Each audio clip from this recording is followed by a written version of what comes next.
Help me reach 3,000 subscribers. Hit like and leave a comment. I really do read them all. She came in after midnight with her heels in her hand and a grin that didn't match the hour. The hallway light stayed off. She liked the drama of shadows. I was at the kitchen island with a cold cup of coffee and a spreadsheet open on my laptop. The payroll for my crew didn't care what time it was. In good company, time flies. Claire sang out, dropping her purse by the fridge. Please don't start with jealousy again. It's exhausting. I slid the laptop shut. You're late. That's not jealousy. That's a clock. You know how launches go. She walked to the sink, filled a glass, drank half. Everyone stayed. Team spirit. Don't make this a thing. I'm not making it anything. You're the one hiding your phone like it's a lottery ticket. She froze for a beat, then smirked. Cute. You've been peeking at screens now? You getting bored at the shop? Not bored, I answered. Just done with being treated like I'm some substitute teacher you can roll your eyes at. She put the glass down, the clink a little too loud. Then don't be one. You're married, Claire. Married people send a text if they're not dead by 11. Her jaw twitched. I didn't realize I needed a hall pass. You don't, I said. You need respect. She looked at me like the word tasted foreign. Can we not do this? I'm wiped. You're in that mood where you want to control everything. I stood, pushed my chair in, kept my voice level. No, I'm in the mood where I like facts. And the fact is you rolled in late, again, after dodging eye contact for 3 straight days and clutching your phone like a life ring. She shrugged, long and lazy. And the fact is I have a job that matters. Good, I said. Then I won't get in the way. Starting tomorrow, we separate schedules. You run your calendar. I run mine. I'm done waiting up and rearranging for you. She blinked, thrown off by the pivot. What does that even mean? It means if you're out, you're out. I won't plan dinner around a question mark. And stop asking me to cover your dog sitting for Lindsay or pick up your dry cleaning because you're busy saving the quarter. I'm not the backup plan. She let out a laugh that wasn't friendly. Wow. Okay. Tough guy speech. Call it what you want. It's a boundary. She grabbed her purse. I'm showering. We can finish this lecture when the sun is up. We're done, I told her. Go shower. Tomorrow we adjust operations. Simple. If I'd known where it was headed, I would have taken photos of that moment. The last time the house still felt like mine with her in it. The next morning I put the boundary in writing. I drafted a short note and left it by the coffee maker because she liked to pretend she never heard anything if it wasn't on paper. New rules. I'm handling the mortgage and utilities. Your card's off the joint account for discretionary stuff. If you'll be out past 10, shoot a text by 9 or stay over wherever you are. I'm not waiting at the door. We'll eat separately on weeknights unless we confirm by 5.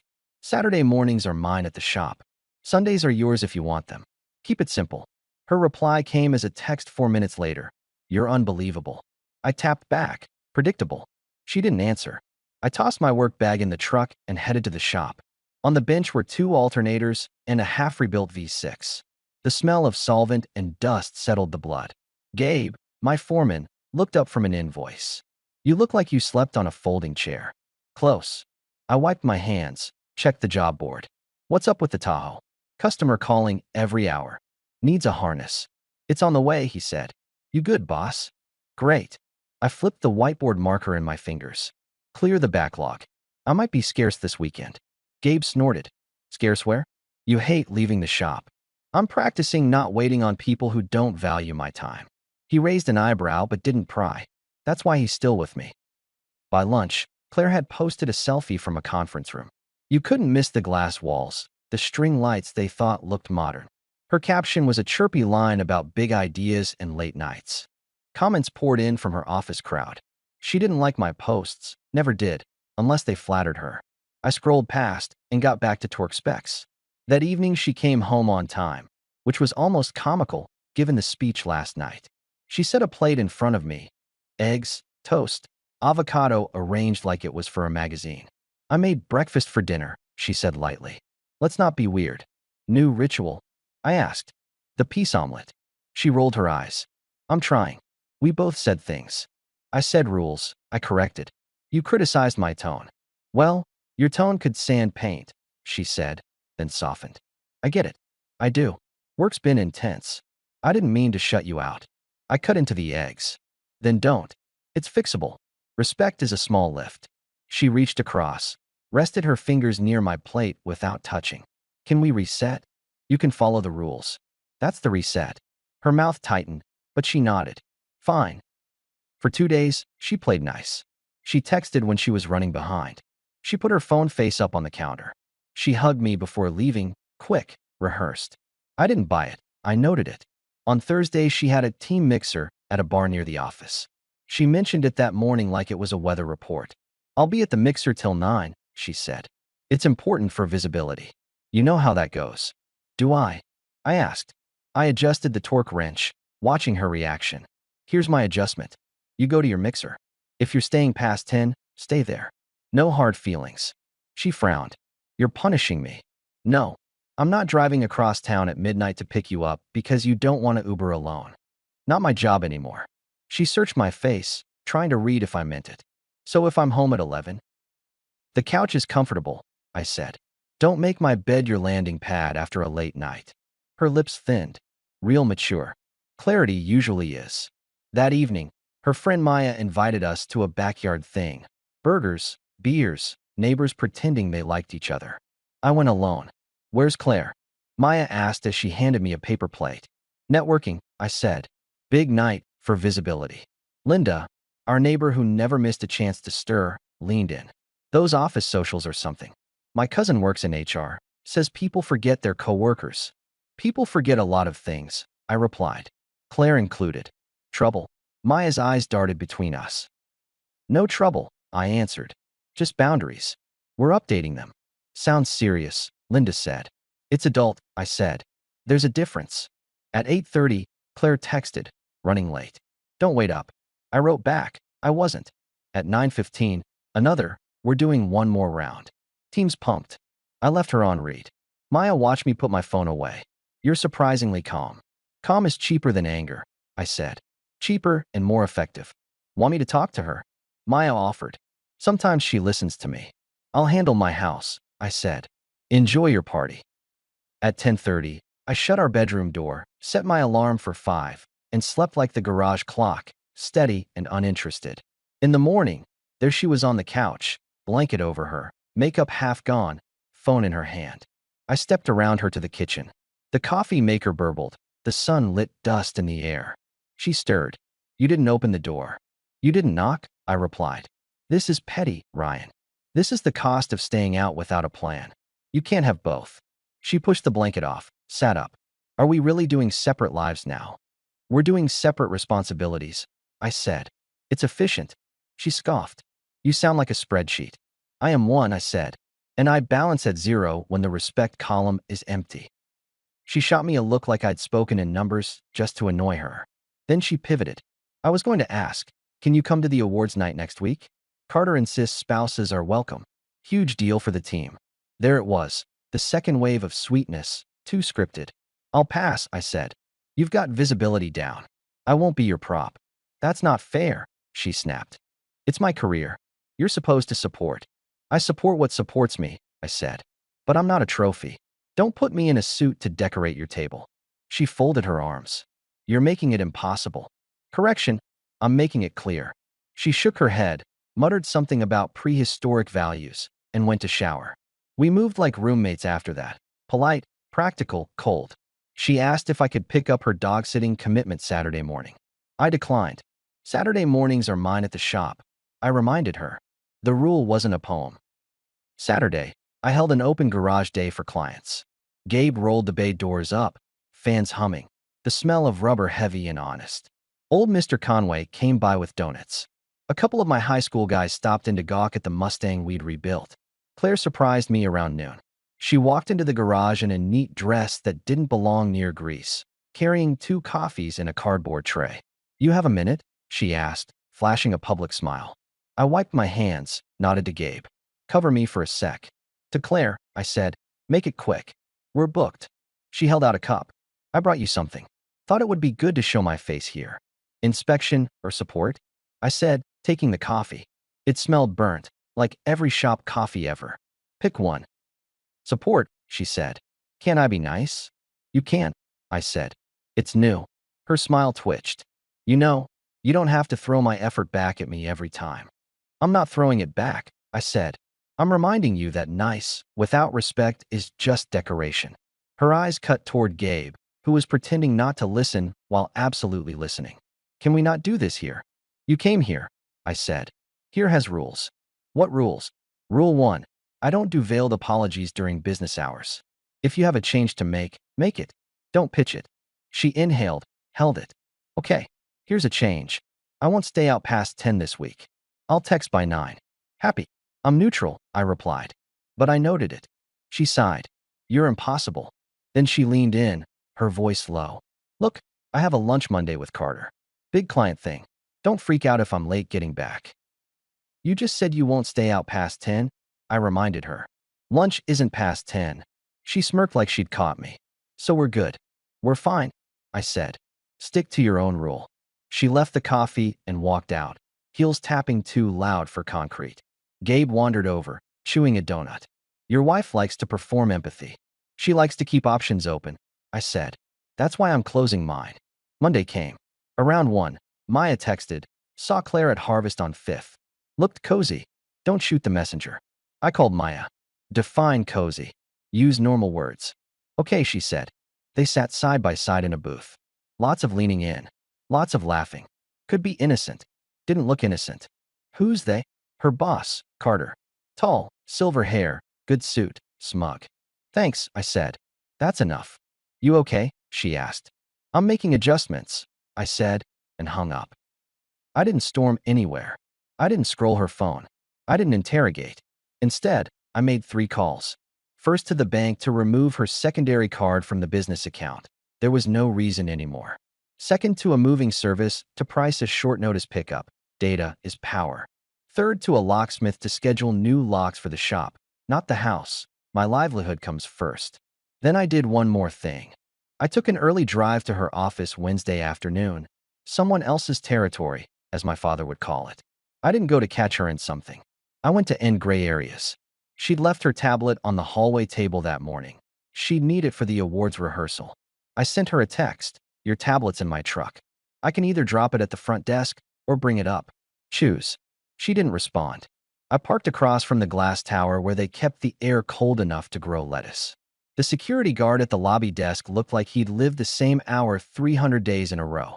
Drop off for Claire Keene, I said, setting the tablet in a plastic bin and writing her name. He nodded, hit a button.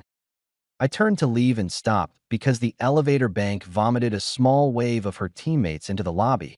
Badges, laughter, the clatter of office shoes on tile.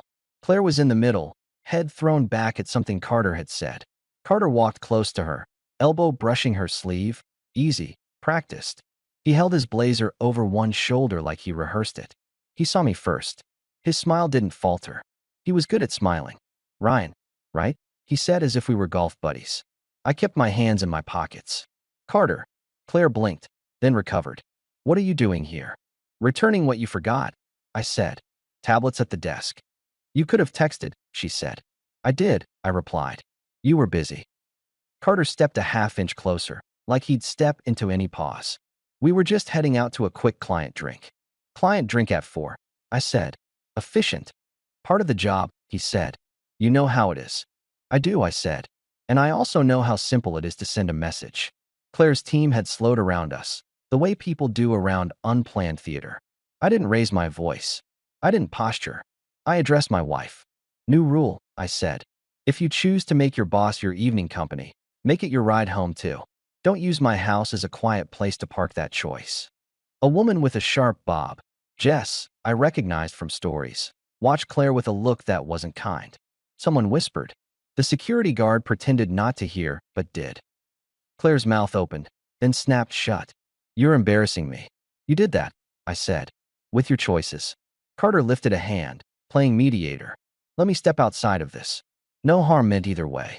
Smart, I said, not looking at him. I'm not speaking to you. Claire's jaw worked. We can talk at home.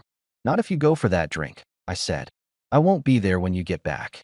You're giving me an ultimatum? She almost laughed. Grow up. It's a boundary, I answered. Not a threat. Boundaries don't move. Carter tried again. Claire, we should. I raised a palm slightly, still not to him. Stop inserting yourself. You're at work. He actually stepped back. That told me a lot about him. Claire looked around, realized the eyes, and chose pride over sense. We're going, she told Jess. Client's waiting. I nodded once, turned, and walked out. On the sidewalk, the air felt artificially clean. A city has a way of making personal decisions sound like traffic. I didn't rush. I didn't turn to see if she was watching me leave. She wasn't my audience. The shop stayed open late. Gabe looked up when I came in. You look like you made a big decision, he said. I made a small one, I said. The big one's next. At 9:30, she texted, heading home. Don't be dramatic. I didn't respond. Instead, I took the suitcase from the hall closet and filled it with enough to make the point. Basic clothes, toiletries, a pair of heels she wore to impress, her charger. I put it by the front door. I removed her name from the garage opener and set her key on the table. I opened the window, let the night air in, cool and ordinary. She walked in at 10:15, saw the suitcase, and froze. What's this? You're staying elsewhere tonight, I said. Maybe longer. Your choice. You can't be serious. As a canceled invoice. She dropped her purse, looked from the suitcase to me and back. Because I had a drink with my boss? Because you've been meeting him after hours, hiding your phone, rolling your eyes when I asked for basic courtesy, and you picked him at the lobby when I gave you a clean exit. This is me choosing me. Last call. She tried on her innocent face. Nothing happened. You're blowing smoke. Then this won't bother you, I said, nodding at the suitcase. Pack the rest later. You can't kick me out of my own house. Correction, our house. You're welcome back for a conversation in daylight with a plan and proof. Tonight you're out. She crossed her arms. I'm not going anywhere. I picked up the suitcase, set it outside on the porch with 2 fingers. You are. She stared at me like I'd broken a social rule no one else knew. Ryan, stop. Please. You're being extreme. No, I said. I'm being exact. You told me good company makes time fly. Great. If his company makes it fly, live with him. She flinched like the line cut deeper than she wanted to show. You're punishing me because I'm successful. I'm ending a contract because you aren't honoring it, I said. That's not punishment. That's business. Let me in, we'll talk. We won't, I said. I talk to partners. You've been acting like a tourist. You can't do this, she tried again, grasping now. I can and I am. I opened the door wider. Take the suitcase. She stood there, calculating. Then she grabbed the handle, pulled it across the threshold with a scrape, and glared like the earth owed her a softer surface. You'll regret this. I regret the last 3 months, I said. This is the first thing I don't regret. She stomped down the walkway, heels catching in the cracks, phone at her ear already, voice rising into the night. Not a scream, just noise, like a radio station I didn't listen to anymore. I slept. In the morning, I drafted a message to family and our small circle. Not a smear campaign, just clarity. It read, for transparency, Claire has been spending evenings with her boss without sharing that with me. Last night at her lobby, she chose that path. I asked her to stay elsewhere while I take next steps. I won't engage in speculation or drama. This is not a debate. Thanks. I sent it and put my phone face down. I didn't scroll replies for sport. They came in anyway. Gabe, here if you need me. Maya, I'm sorry, and for what it's worth, I saw enough to back you up. Linda, knew it. My sister, you deserve better. No one told me to calm down. That was new. At 9, I called my guy who handles paperwork. Draft the documents, I said. No mud, no mess. We're done. Fast, he said approvingly. You sure? I've been sure since last night. Claire tried the soft press at noon. She texted, then called. I let it roll to voicemail. She tried again at 3. I'm sorry, her message began, too smooth. I lost track of boundaries. I didn't mean to hurt you. It's just a stressful season. Can we reset? I'll do better. I'll cut back on happy hours.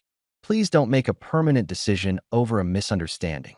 I played it once, filed it under performances, and sent a single reply. I heard you. Next step's already in motion. At 5, Jess, the sharp bob from the lobby, messaged me out of nowhere on social. We weren't friends. She'd found me anyway. She wrote, not my circus, but you're not crazy. It's been obvious for weeks. People talked. Sorry, I didn't thank her. I didn't need strangers to validate the math. But I screenshotted it for the folder I was keeping for my sanity, not for a fight I didn't want. That evening, Linda caught me at the mailbox, pretending to check hers for the third time that day. She with him? She asked, eyes bright. She's not with me, I said. That's the relevant part. You okay? Better than fine, I said. Cleaning the shop is always noisy. After, it's quiet. The next 2 days were an odd mix of silence and small earthquakes. Claire tried showing up once around 7. I met her on the porch. Paperwork's in, I told her. When it's signed, we'll discuss logistics. You're really making it official, she said softly. It was official when you stopped being present, I replied. This is just ink. I'll lose everything, she said, testing sympathy. You'll lose what you disrespected, I said. That's how it works.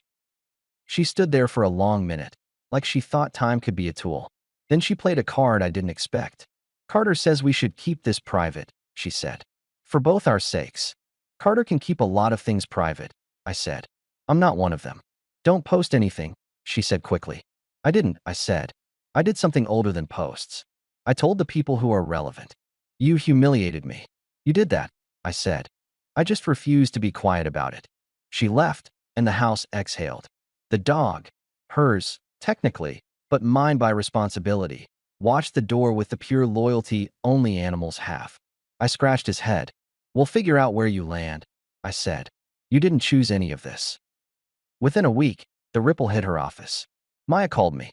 You didn't hear it from me, but there was a closed-door meeting. Carter pulled Claire in and let her go. He used words like optics and focus. He's terrified something sticks to him. Smart move, I said. For him. She's furious, Maya said. She says you destroyed her career. I didn't, I said. Her decisions did. I just didn't stand in front of them. Then the practical stuff. The paperwork processed without drama because I didn't make it dramatic.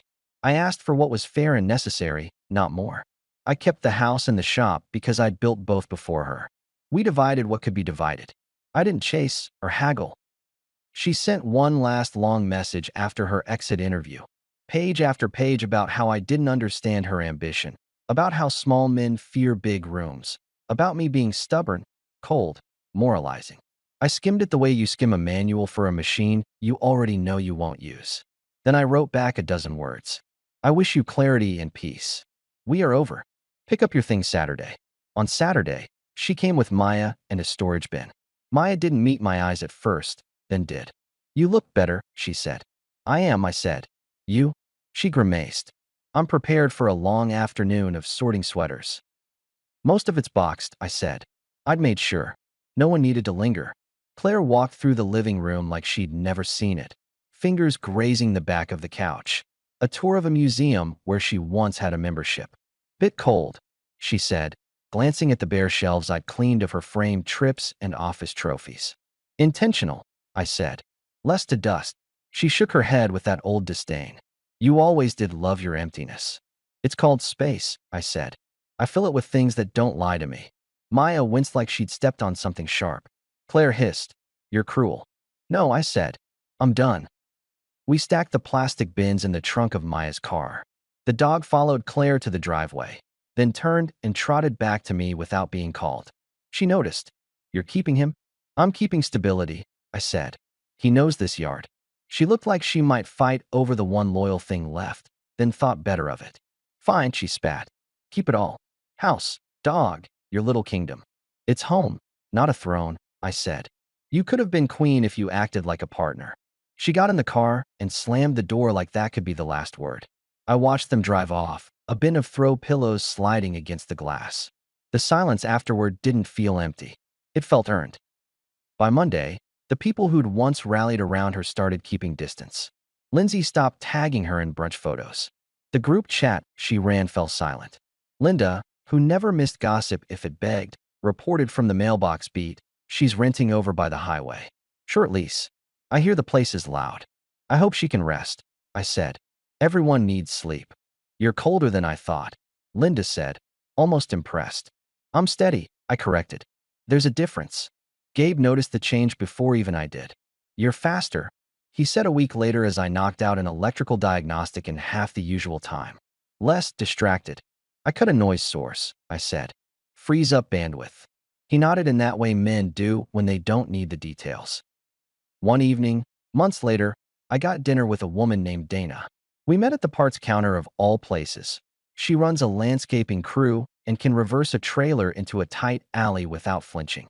We traded war stories about clients who think weekends are optional and weather patterns that don't care about deadlines. When she laughed, it wasn't a performance. When I checked my phone, it wasn't for a ghost text. We parted with a plan, not a guess. I finally replaced the ancient couch. I repainted the living room a color that didn't try to impress. I started meeting Gabe and the guys for early breakfasts on Fridays before the shop opened, a plate of eggs and quiet jokes that didn't involve pretending to be anyone else. I made a small down payment on a fishing boat I'd wanted since my 20s. I called my sister more. I returned texts from friends I'd let slip because drama had eaten time. As for Claire, I don't know the day-to-day. That was part of the point. I heard once, through Maya, that she'd bounced from contract to contract, not landing anywhere long. People Googled, people remembered. Carter kept his chair, of course. Men like that always find a way to stay unbruised. But he stopped standing near employees in lobby photos. Optics, as he would say. Months after the papers were final and the dust had become part of the furniture, Claire showed up one last time. Not at my door. She learned that lesson. She found me at a charity car meet, where we were raising money for a kid with medical bills. I was leaning on a fender, watching a dad explain horsepower to his son like it was a bedtime story. She walked up slow, hands empty, hair different in a way that was meant to say new life. "You look good," she said. "I am good," I answered. "What do you need?" "Closure," she said softly. "That's not something I can hand you," I said. "It's something you build when you stop lying to yourself." She looked down, and for the first time in a long time, I saw a piece of the woman I'd married, not the character she'd been playing. "I thought I could keep everything," she admitted. "Freedom, attention, the house, your patience. I thought if I performed enough, you'd fold." "You misread the audience," I said. "I wasn't watching for your tricks." She nodded, swallowed. "You won." I opted out, I corrected. "That's different." "Do you hate me?" she asked. "No," I said. "I'm indifferent." "It's better than hate." She took a breath, held it, let it go. "You were right about respect." "Everyone is, eventually," I said. "They just learn it the easy way or the expensive way." She half smiled, a ghost of a good memory. "I'm paying."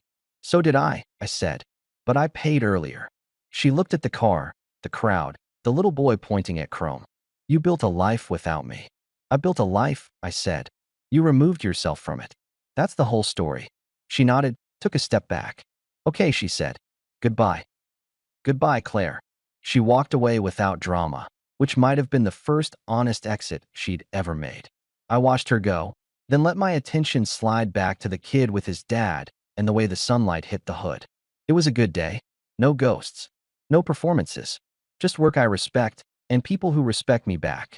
That night, back home, I took the dog out and stood in the yard while he investigated the same patch he loved months ago. The air held that clean stillness you only get on ordinary evenings. My phone buzzed once. A photo from Dana of a project she'd finished, lines crisp, edges sharp. "Nice cut," I texted. "Clean work." She replied with a thumbs up and a suggestion. "Early coffee tomorrow? I'll be in your part of town." I wrote back, 9. My shop. When the morning came, I was already there, the bay doors open, the place smelling like oil and possibility. She rolled up in her truck, stepped out with a grin that wasn't for an audience, and handed me a coffee without a speech attached. We stood in the doorway and watched the street wake up. It felt like a new thing because it was a new thing, not a performance. That's it. No triumphal music, no fireworks. Just a clean exit from a mess and a better entry into myself. I don't run on hope anymore. I run on respect. It's quieter. It's steady. And when someone tells me good company makes time fly, I believe them. I'm just careful to be the good company I keep.